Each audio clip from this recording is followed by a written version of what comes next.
Alright, welcome back everybody. Let's take a jump back for a while and go back to the fighter class and look at something that's popular these days, which are some of the Battle Master builds. Now, of course, when you look at all the fighting styles, the maneuvers, and the feats which you can mix along with them, there's got to be thousands of combinations. Now, you're probably already familiar with the Battle Master builds, and notice this information we have here today is taken from the Player's Handbook and Tasha's Cauldron of Everything. There's all sorts of other sources out there, but let's stick to those two.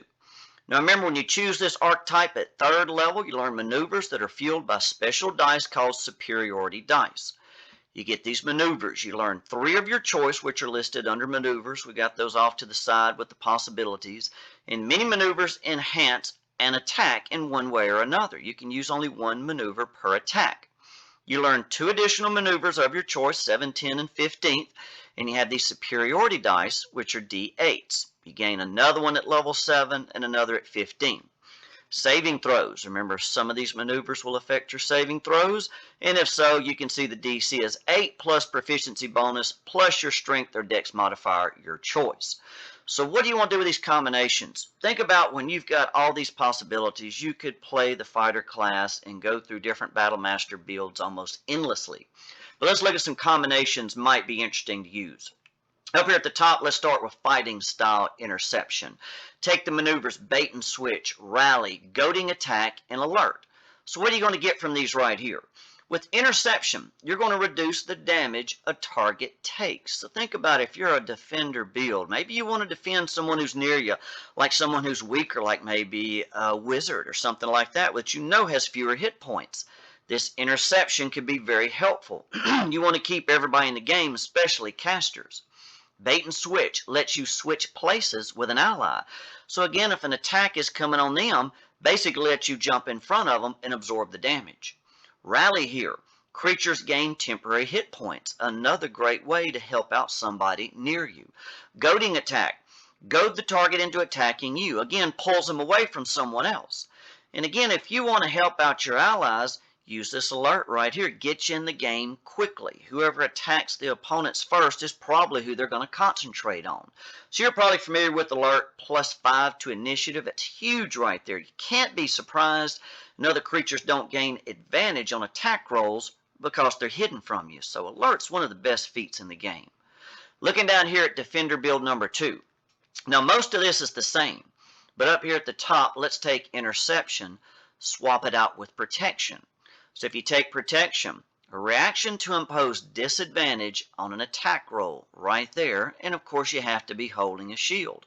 So that's definitely going to help you out. When a creature you can see attacks a target other than you that's within 5 feet, you can use your reaction there to impose disadvantage on the attack roll.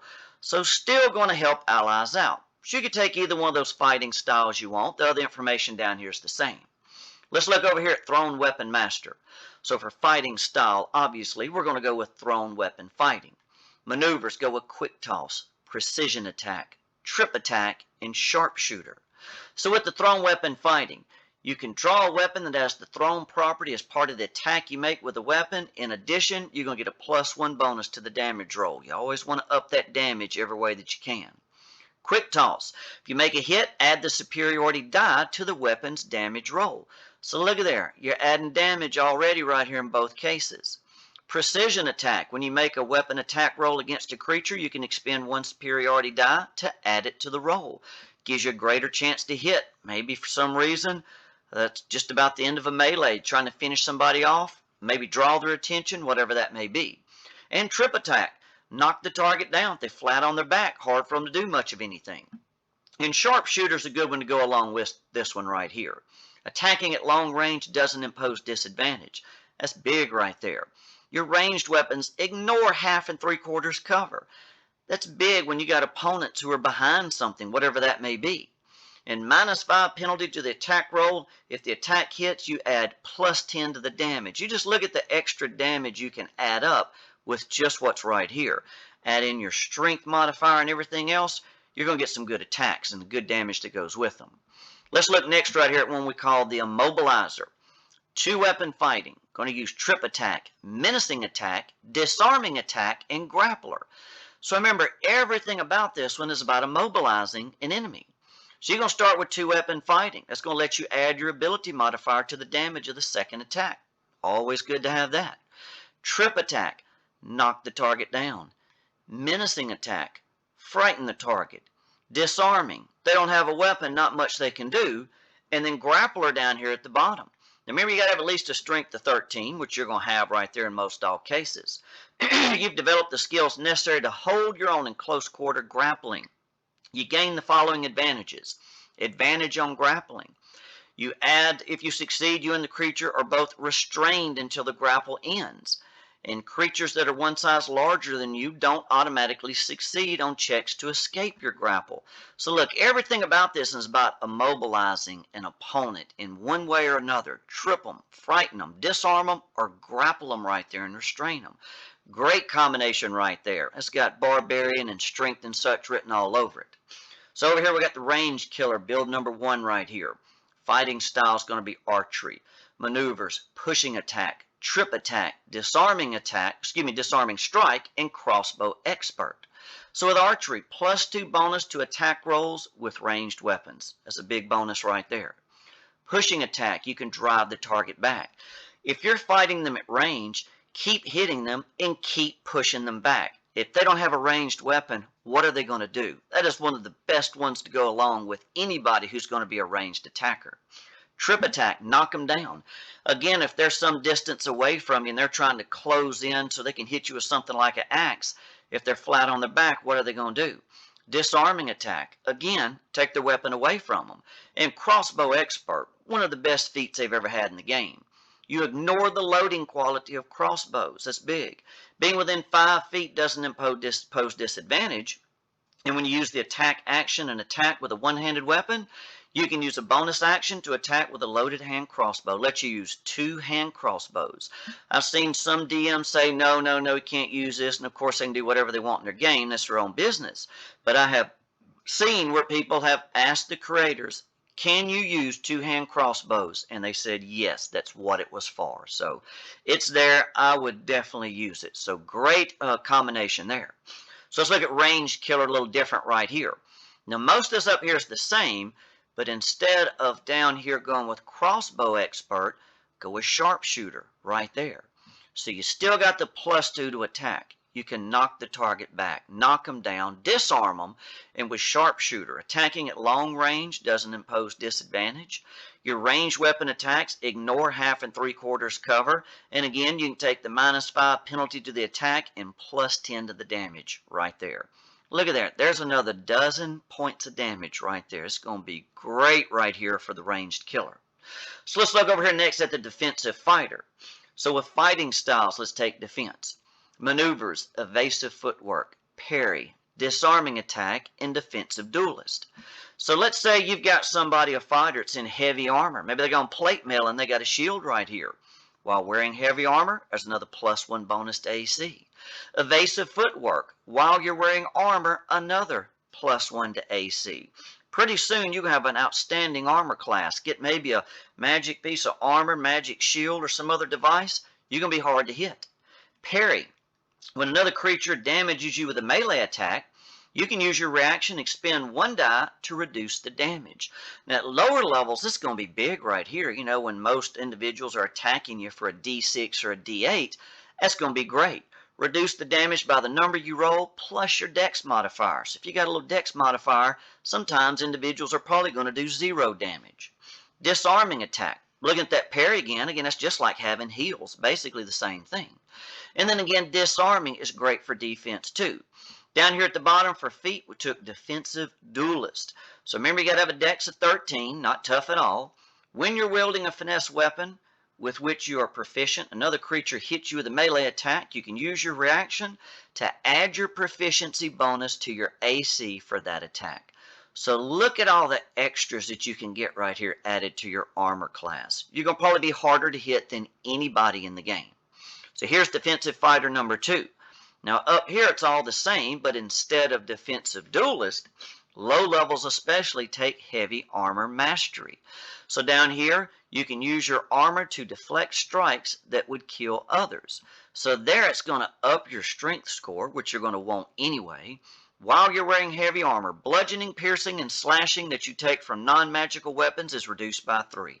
Again, at low levels, this is probably going to take away about half the damage from a lot of attacks. So another great one to have right there.